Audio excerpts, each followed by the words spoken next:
just upwind. Elevation was pretty good. This is called the Long Range Proficiency Test. It was designed by a guy named Thomas Haugland. He's up in Norway, and I think he's some sort of a former sniper of some sort. And he came up with this test for basically as a reality check for keyboard warriors, for guys that like to brag about their shooting prowess. So the basics of this test are one target, you get one shot, it's the first shot of the day, and you get 1 minute to complete it, to get the shot off from a standing position. And that's deploying the bipod, dialing your elevation, dialing your windage, getting in position, taking the shot, everything under a minute. And the target is a 12-inch circle. Anywhere on the 12-inch circle is considered a pass. Anywhere off the circle is considered a fail. And the target has to be at least 500 meters away, which is 550 yards. So that's the minimum distance. This is at 640 yards where we typically shoot. So it's a little bit harder, but I like to push myself a little harder than the average. So, which is also why I chose this gun to do it. This is my 308. It's a factory rifle that's been modified slightly, but it's a factory barrel. It's a Savage Model 12.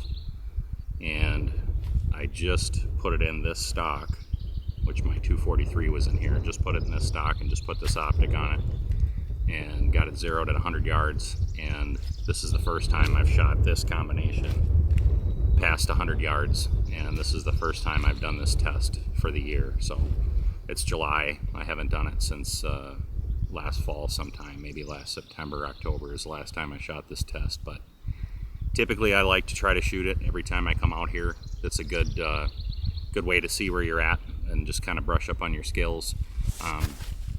To clarify further, you get to figure out your solution ahead of time, but you're not supposed to use any type of kestrel or any tool to figure out your wind. You're just supposed to make an educated guess based on what you're seeing and what you feel ahead of time, and you figure out your windage solution from that. You're not supposed to use a kestrel to really nail down the wind, or a wind flag or any of that. So I haven't set the flag up yet, which I will for our testing. But I just want to show you guys that. I thought you'd find it interesting. If you don't know about it already, you can look it up on YouTube. It's called the Long Range Proficiency Test, and you'll see all of Thomas's videos and his channel. He's got a great channel over there. It's very educational. There's a lot of good stuff on there, but it's a good way for you to figure out where your inadequacies are in your system, in your setup.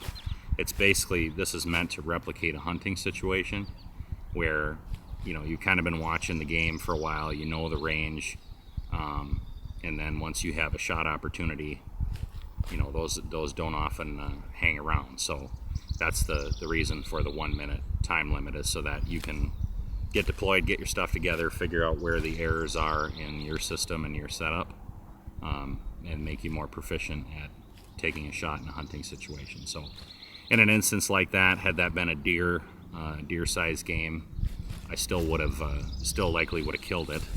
I was just off the edge of the 12-inch circle.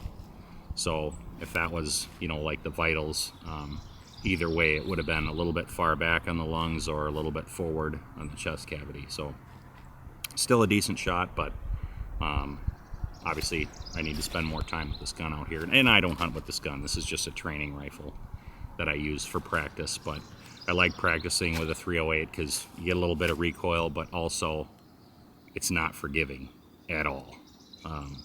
The ballistics are not great. I'm just shooting these are hand loads, but it's a 175 Sierra Match King, which is, you know, it's a commonly known, well-known long-range bullet, but it's not a hot performer by any stretch of the imagination. So it's very unforgiving, so it doesn't allow me to make much in the way of mistakes for distance or wind.